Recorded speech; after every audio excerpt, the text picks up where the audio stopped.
Welcome back, everyone, to another episode of A.IdlePodcast, the podcast where I do weekly book reviews. It is the third week in a row that it is raining during one of my reviews, but I guess that's the season. April showers brings Mayflowers? I don't know.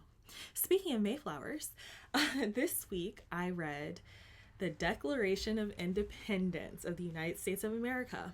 And before you turn this off, I swear this is not going to be a 30-minute analysis of the Declaration. This is going to be a short episode. It's a short document, but I had so much fun reading this. And so for all of you history buffs out there, this is a good short piece to read to just gain a little more knowledge about what exactly was going down.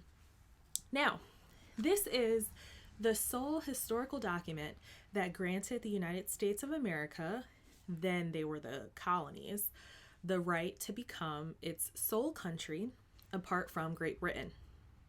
Now, it was drafted by Thomas Jefferson, Benjamin Franklin, John Adams, Roger Sherman, and Robert Livingston. And it was signed by many more.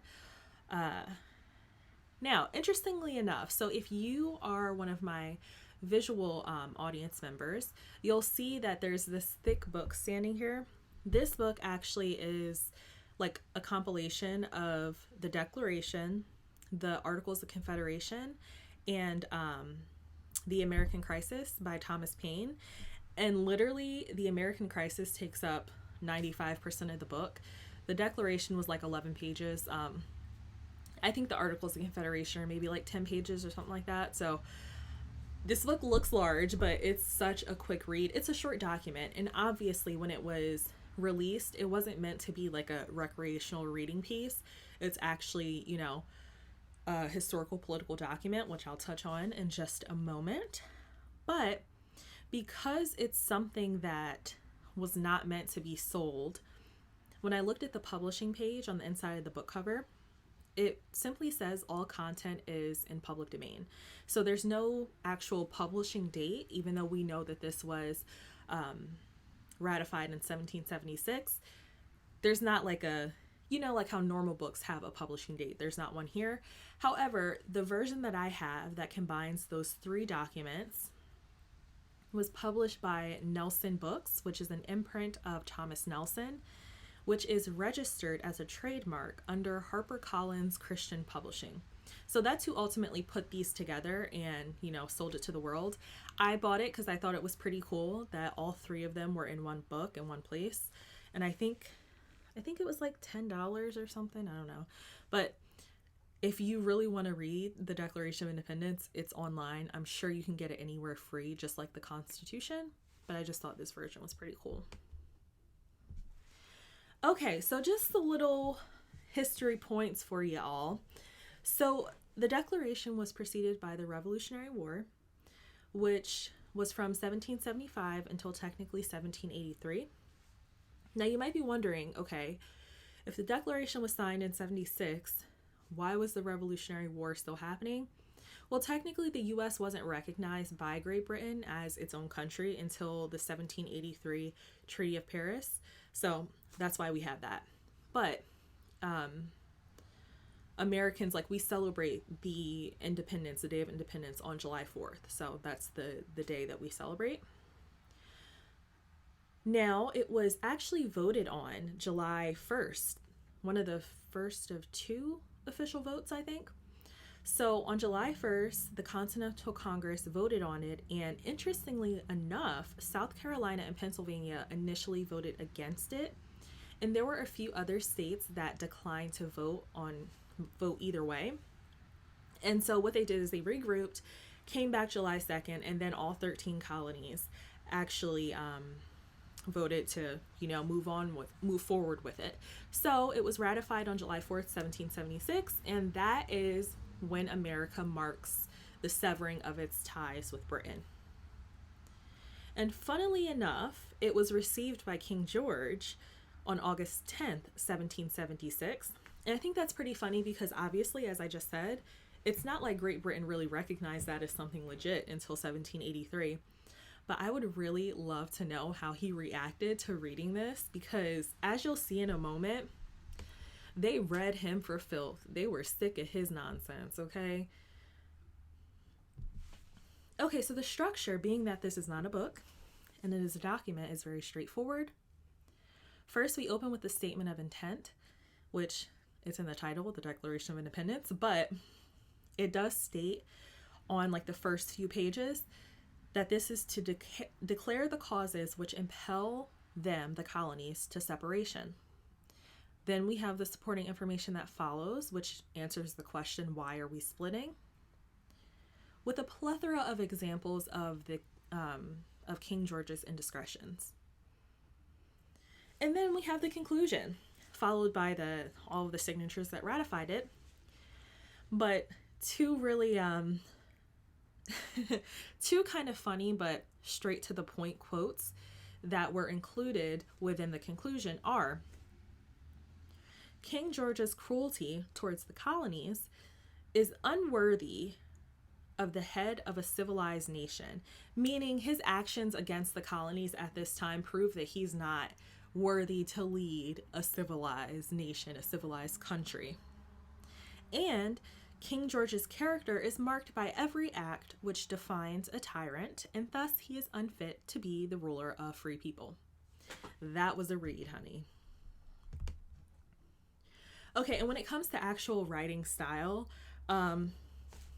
again, this is a historical document. It's a political piece. It's formal and it's also informative.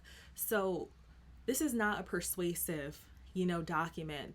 This isn't a treaty. It isn't a suggestion. This is the colony stating that from this point on, we are independent. But it retains a business tone throughout.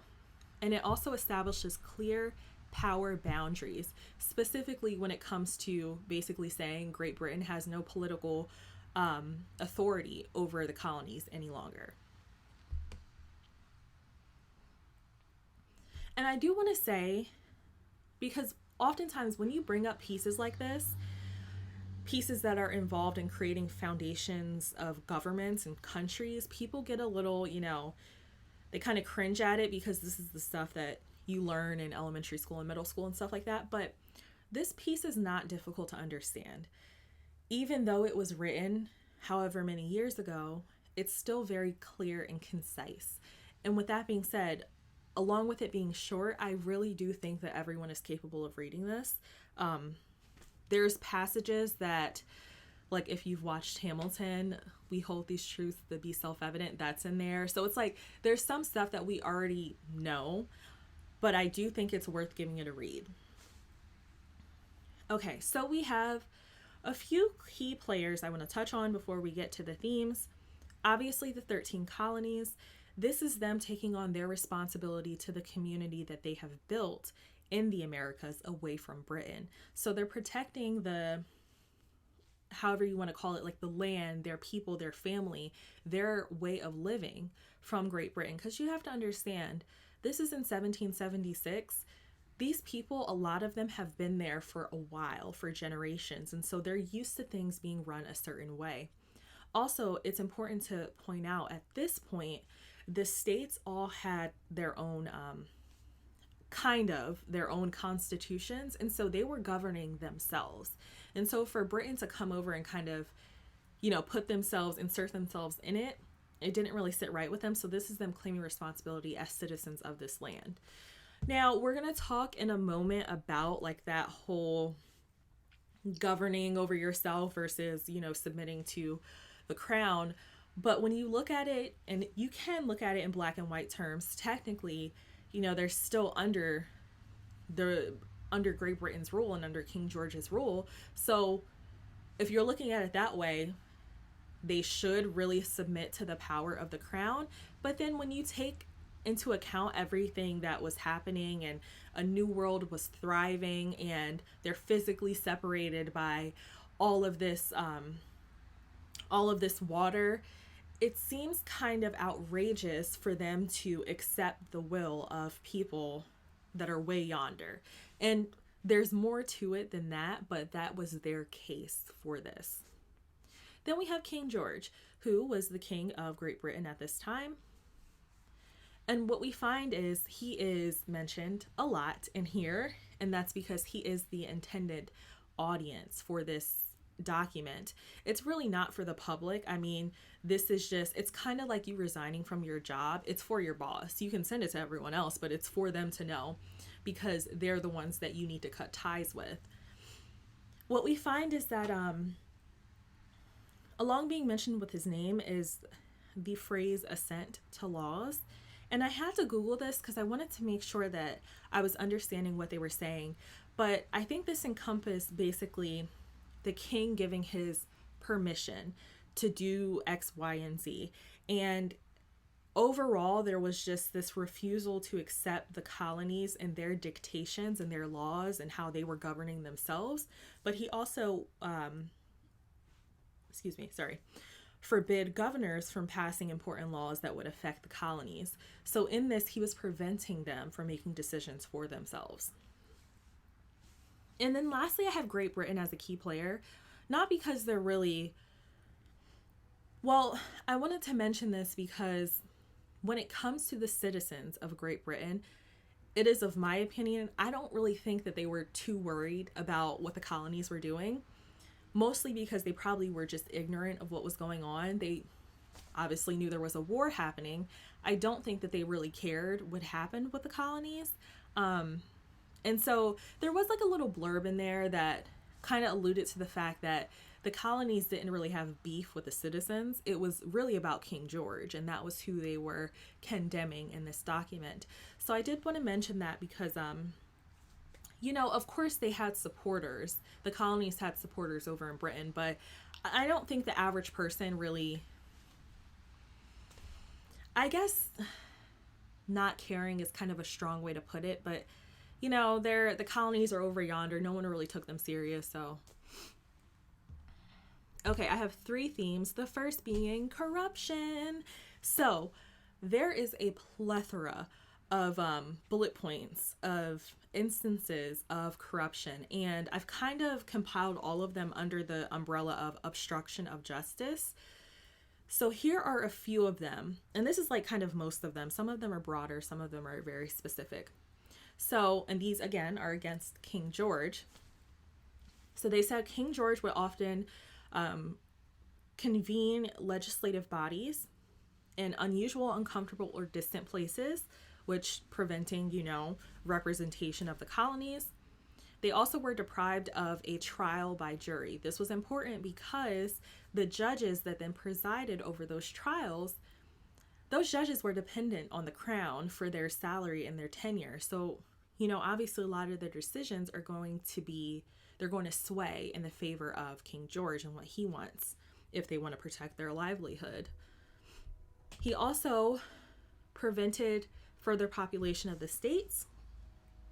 Of course, we know that he had standing armies in the colonies, and that was a really hot topic when it came to revolution because the colonists didn't want them there. Oftentimes they were forced to take them in, feed them, all that other stuff, and they were also super hostile. So he subjected the colonies to laws that were foreign from their own. So again, at this point, they had some sort of, state constitutions, but I think the more important aspect to take away from this is that they were governing themselves. They had their own laws. They didn't want to have to abide by laws that were put into place by King George because a lot of the times they felt they weren't fair. He took away their charters. Of course, the whole taxation without representation, we were taught that in school. And they also accused King George of inciting domestic insurrections. So I've kind of boiled all of this down to say King George abdicated his responsibilities when it came to protecting the colonies. So not only was he imposing his will on them and they were resisting that, he, in a sense, was just like, okay, well, I'm not protecting you anymore. So that kind of left them in a really uncomfortable situation because without the protection of Great Britain, no one really thought that the colonies could defend themselves adequately. So a lot of that pressure was kind of put on them to just submit to King George.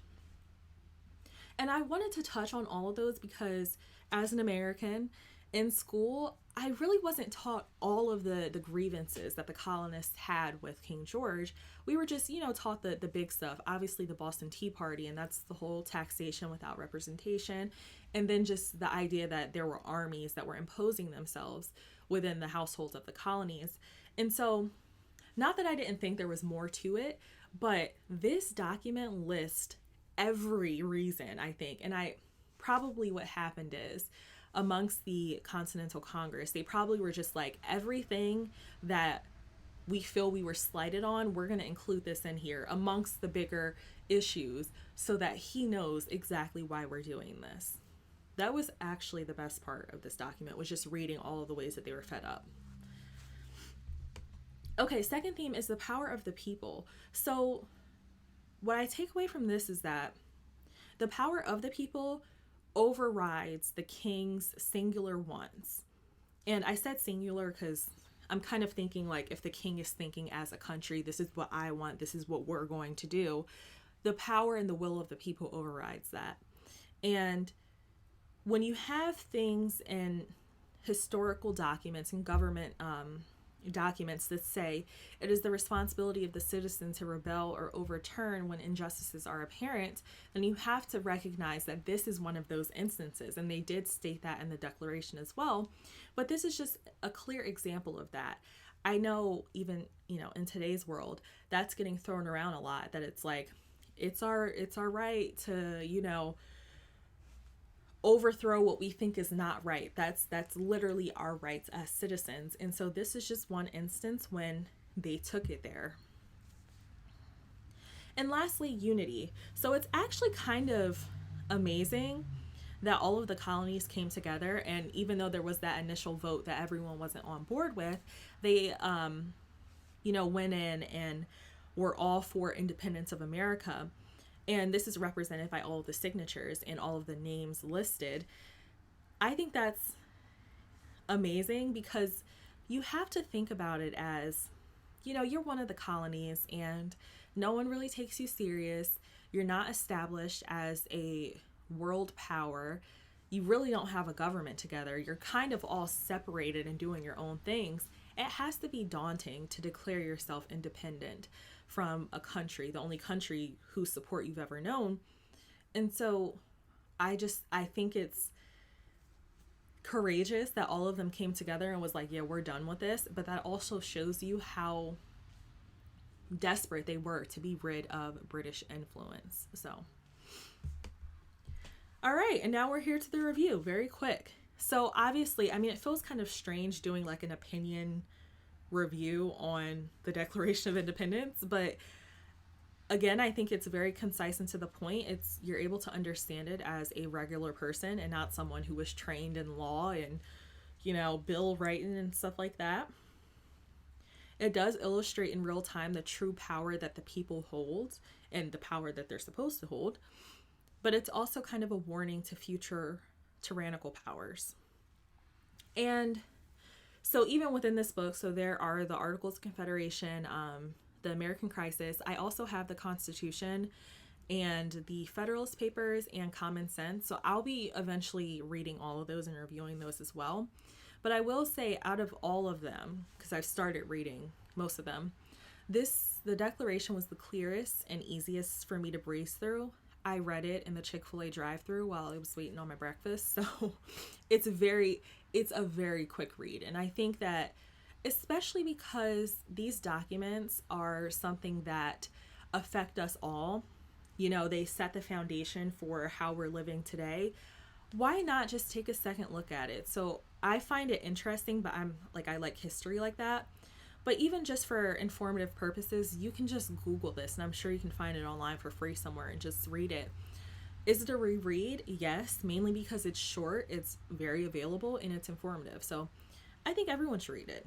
And honestly, at some point, I want to get to reading other countries' documents like this, the ones that have helped shape great empires and things like that, because, it all goes back to how countries and empires and civilizations are built and maintained, and how they are, broken and separated and whatnot. So, yeah, so more to come.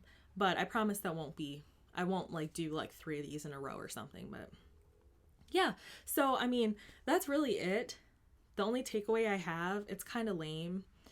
And if you're like really serious about this stuff, you're going to be like, oh my God, she's so ridiculous. But apparently Hamilton, the musical, is quite accurate, because I truly, and this is coming from an American, I truly did not realize how much everyone hated King George. I really thought it was an exaggeration, but when you read this, this reads like a divorce decree.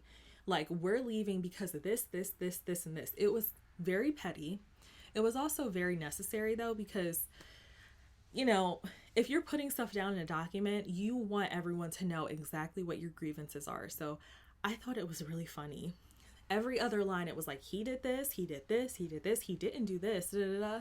So I thought it was a really good read. I enjoyed it.